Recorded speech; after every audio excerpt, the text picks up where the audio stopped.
Good evening, everyone. So I'm doing a little experiment of recording here because I didn't want my lack of motivation of walking 20 minutes to the office, which I usually love doing every day. I actually had other work today. Sunday is usually my day of. I usually try to keep work to other days, and then I go to the office for fun. I missed that band on the corner of Arroyo and Colorado this week. I'll try to catch them next week and have more of a scripted thingy for you guys. So today, I figured I would just riff off the top of my head. I had some dude on Twitter say to me, I'm not even sure what he was angry about. I would have liked to have known. This is like, you're pushing some agenda. Do you even have an architecture podcast? I said, yes, the link is in my Twitter profile. He blocked me. So he was upset that I was talking about something that he disagreed with, and he was mad that I didn't say, I talk about this thing I disagree with you. Some people, right? I actually enjoy arguing. So that's, it's fun for some people and terrible for others. And I do have something in my mind to talk about today. There was an interesting post from the Timeless Way of Building account, someone who follows Christopher Alexander's thing. One of the meetings I had today is I met with lovely new clients. I believe that they're here in Pasadena. I think they're here in Pasadena. I really should know that. Don't have their address memorized yet. I'm preserving their privacy anyways, but they're in the Pasadena area, and we had a meeting with them today.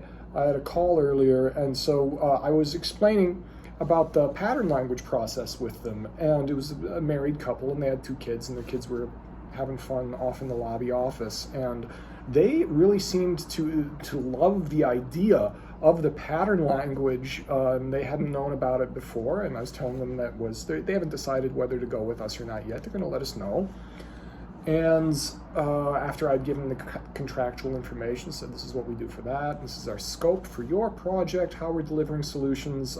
She was saying, well, how are we doing such and such? And I was saying, well, we take care of that stuff early on with our first pattern language meetings, and we create this framework in which we listen to what you want and try to give you information that helps you drill down to really discover how to articulate the things that you like best. And then she brought this up, and this is something that we've had fun doing, especially with married couples, but with anyone. And the more people who are occupants or stakeholders in a project, the more effective this is, because the more needed it is.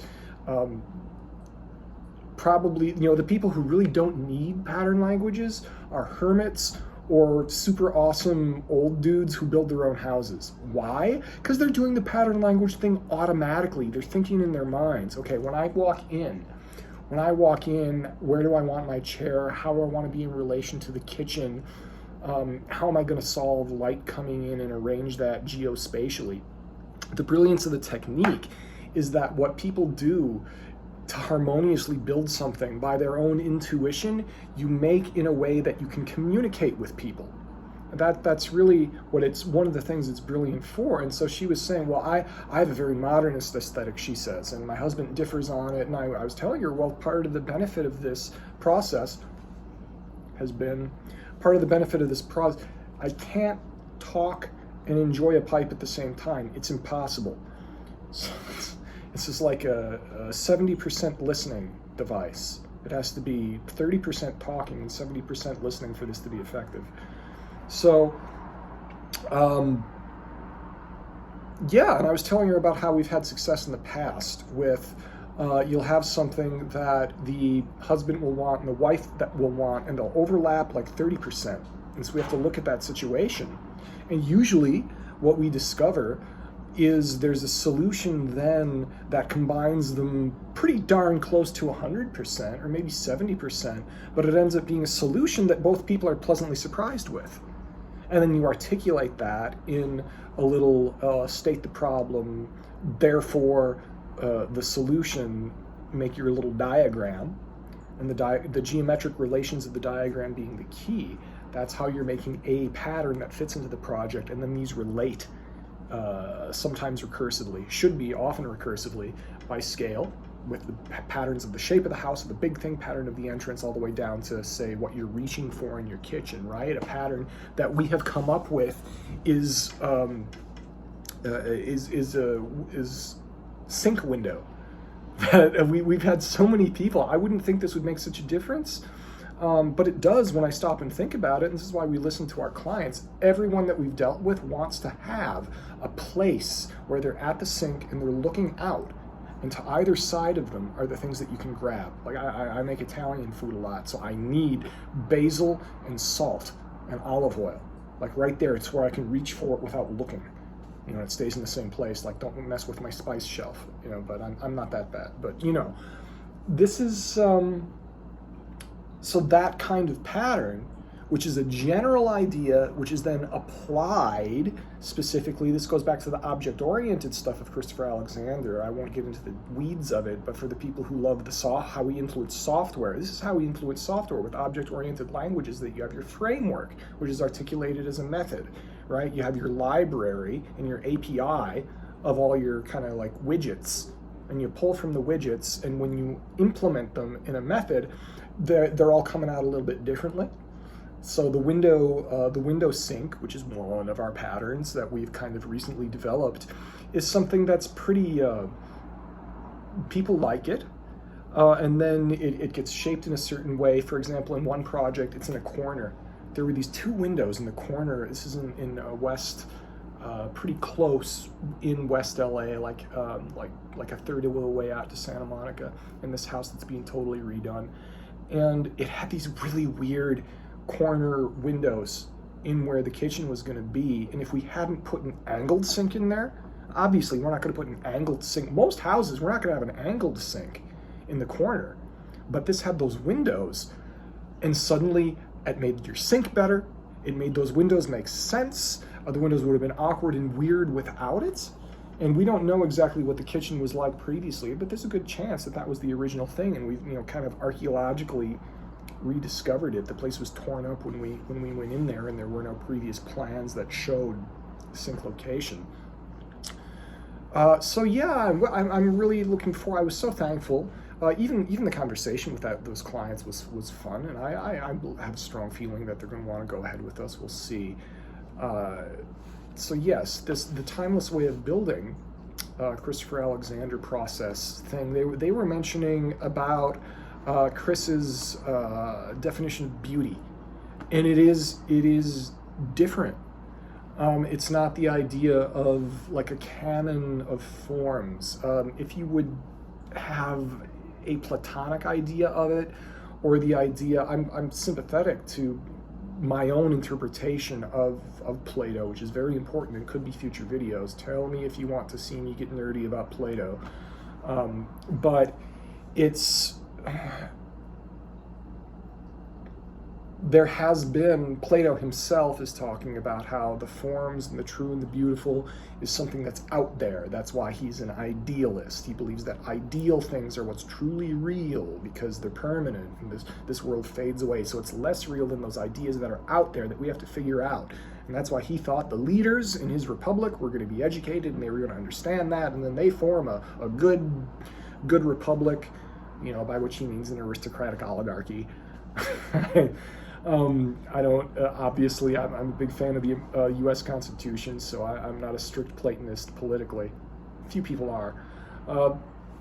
Instead of having beauty as something that comes out that way, or the way that Platonism got interpreted by, say, the post-Renaissance people, that you're discovering these old traditions, like they took the Platonic ideal and layered history, classical history on top of it, that you can go look. And to a certain point, that's right. I mean, that's why people go to Rome. I was fortunate enough to live in Italy, and yeah, you can look at that old stuff and say, my God, that's wonderful. And you can learn a lot. You can borrow a lot from that and have things that are beautiful. But is that correlation or causation?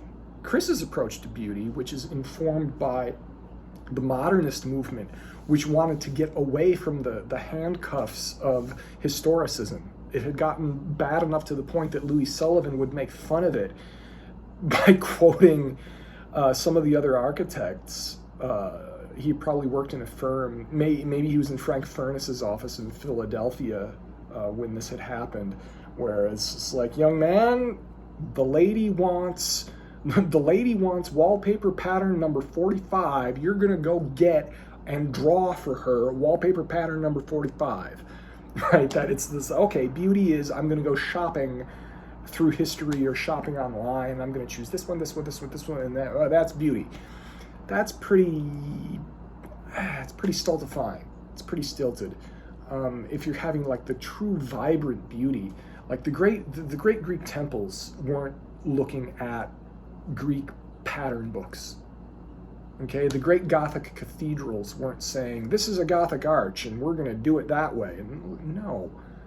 Interestingly enough, they themselves were looking at the Persian architecture, at the Safavid stuff. That's how they got the idea to do this, that pointy arch, right? That's where they got that from. So they were looking at previous things for inspiration, but they were on the ground, and they had an interesting idea, and this is somewhat related to Chris's idea that beauty, really what Chris says, and it took him something like 30 years to come to this. In Timeless Way of Building, which is what they were tweeting about, they were talking about how there's a sense of wholeness, which we feel, and if you can get in touch with that and use that as your compass, and this really is a part of the method of how we design.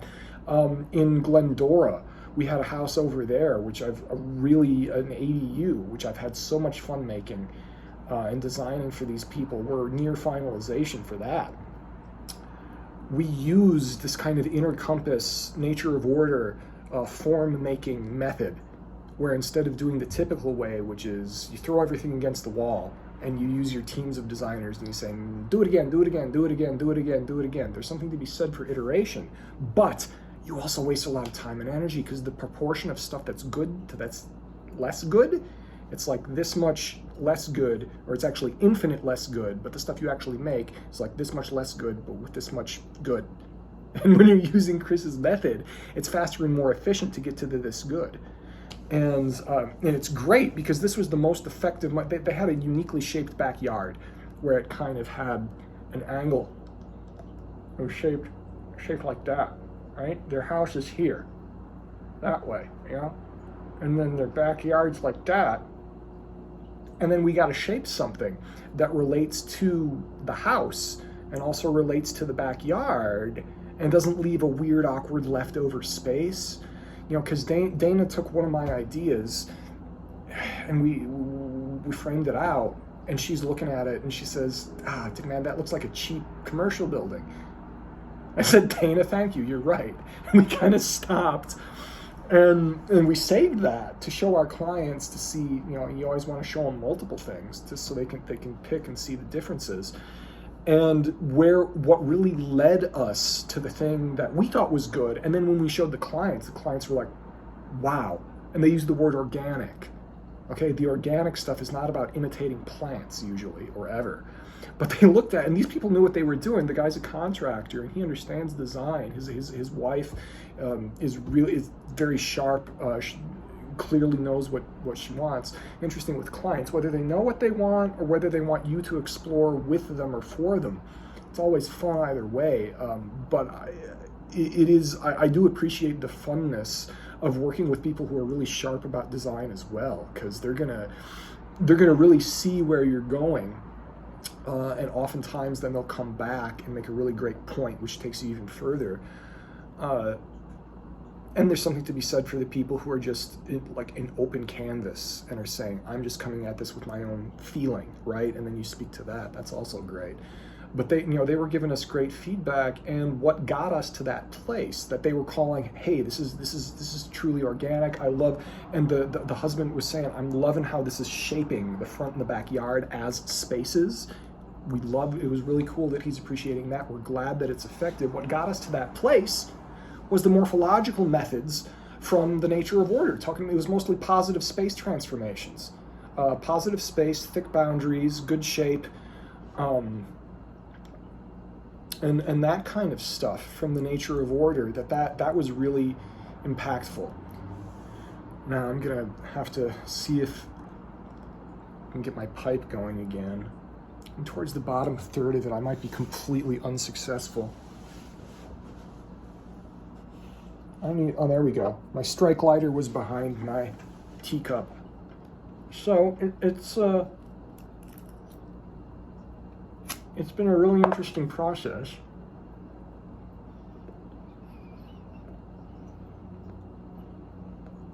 And it was really the definition. It was really the definition of beauty.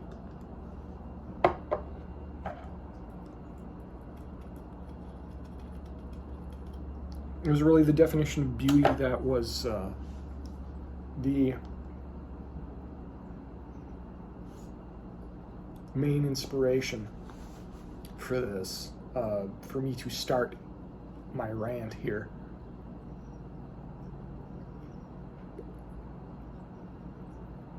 People go on about wondering if beauty is Chris always said that beauty is objective.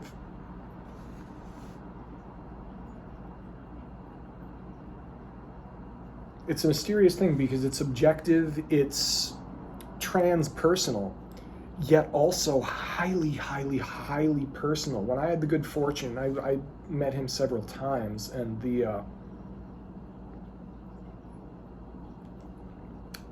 helped him and people he was working with set up some design course stuff in Italy. The first time I went out to see him, which I believe was 2013, I was asking him about what some of the things that he thought that he had around him, either with things that he had made or his paintings. His paintings are very, very interesting. And you feel them differently, obviously, with any painting in person. I can talk about that too.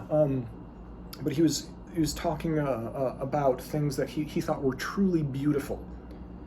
And he just kind of smiled and he said, yes, there are certain things which speak a lot to me, but I'm not showing you today.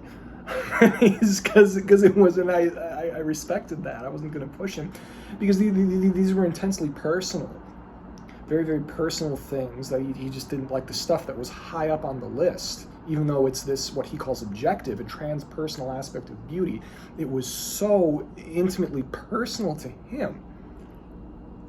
And he even writes about this, that the things that are truly beautiful, you get a sense of sadness, or it brings tears to your eyes. And he says the reason that his explanation of that he writes about, is the reason for that is we're aware of the perishability of everything.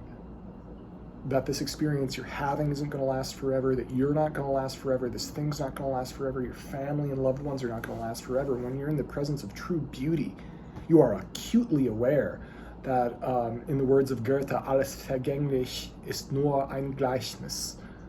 That everything that passes is only, this is tough to translate, a Gleichnis, a likeness, a representation. Again, that's Platonism there.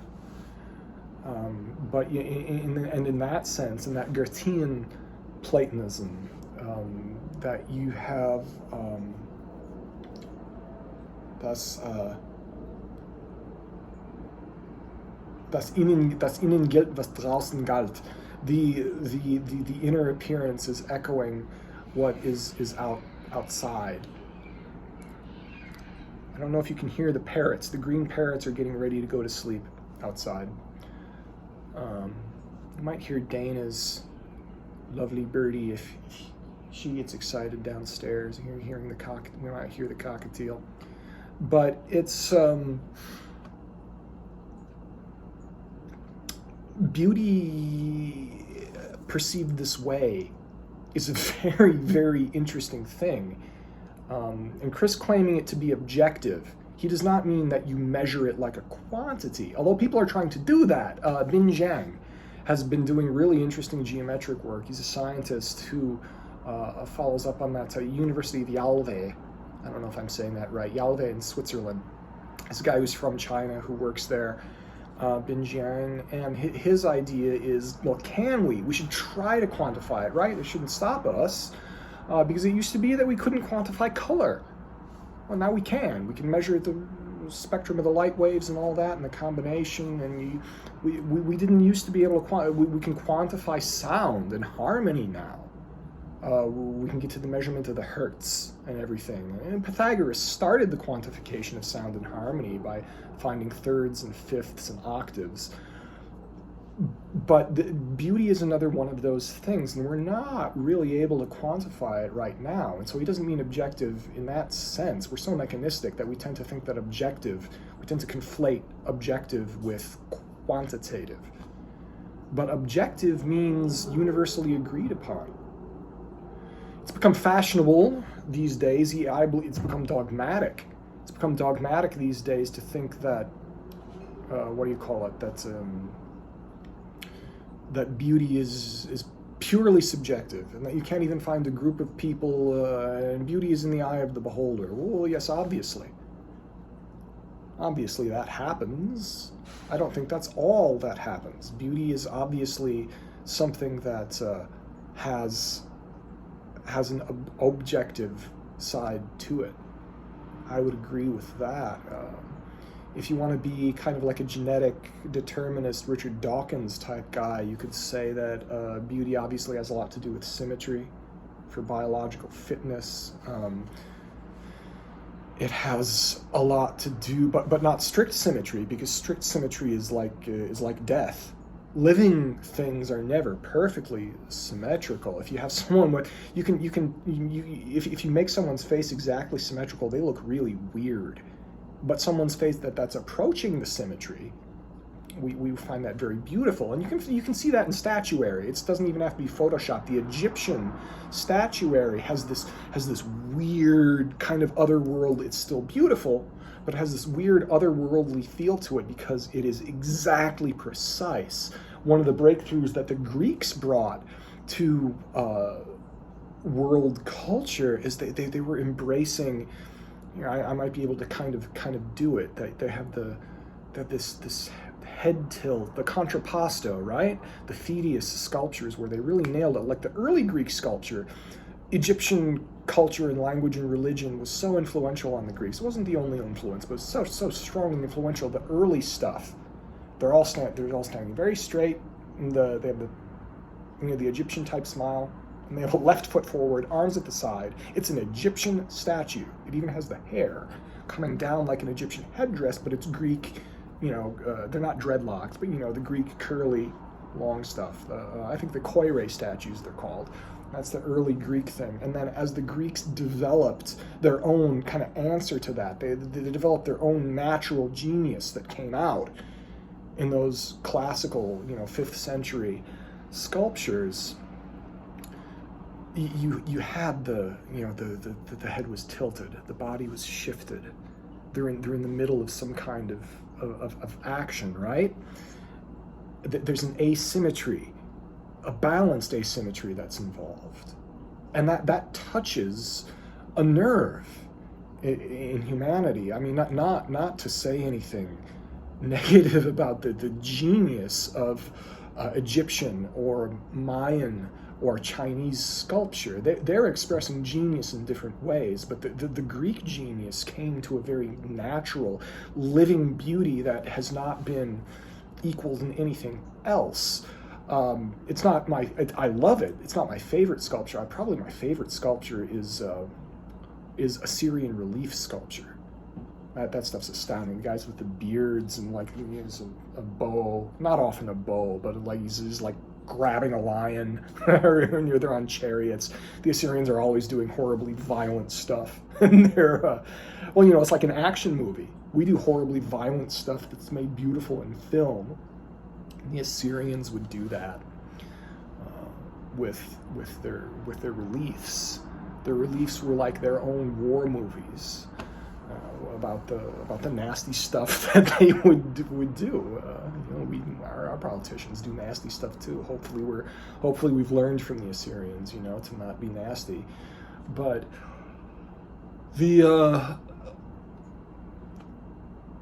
there is a universal. Anyone who says that there's somehow not something universal that touches them, that speaks to them, in the natural beauty of that Greek sculpture, I would really want to have a conversation about why. What's going on? What is going on for you that you're looking at that and you say that's not universal? Oh, but the other cultures do this. Yeah. Of course other cultures are different. Of course that has been enforced, maybe patriarchally, by, I mean, literally patriarchally if you're looking at the Catholic Church. It's been enforced as a standard of beauty. That doesn't change the fact that it is speaking to people. They started to enforce it in the Renaissance as a top-down natural beauty thing because they thought it was good. It was because they were coming out of a time of the Middle Ages when things were really rough and difficult, and they were looking back to the time of the Roman Empire saying, you know what, people are getting invaded less and their lives were higher quality. And back then, what type of art did they have? Instead of beautiful illuminated manuscripts, instead of like painting tempera on wood panels, which was very good in the Middle Ages, they're like, well, wait a minute, can we be better? Can we get back to the time when people had a high quality of life, when people didn't die so much in the Roman Empire? And so sure, let's bring back, let's try to aspire to having people's lives be beautiful and wonderful. And that's why it became a top-down thing. And you can criticize that all you want, but it doesn't change the fact that this is speaking to people. And so it doesn't change the fact that other cultures express in their own ways. And for anyone who says, you know, oh, if they want to make the cultural argument, fine, put it next to a Mayan sculpture, put it next to a Benin bronze, the genius. Talk about proportion, right? The Greeks had a very natural proportion. The African sculptors would change proportion out of the natural and have a pure, and have a geometry of a beautiful expression, right? The heads were usually bigger, or the arms or the hands, and that communicated something narratively, and it was also really expressive. There's a story about I think it was, I forget who was sketching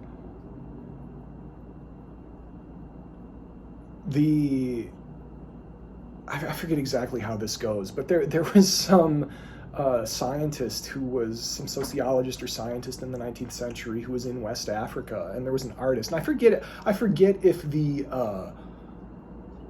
I forget who was drawing, whether it was the scientist drawing or sketching, or whether it was the African who was doing the sketching. And he sketched, somehow there was a sketch of the scientist who was wearing a Western style coat with like a row of shiny buttons on it.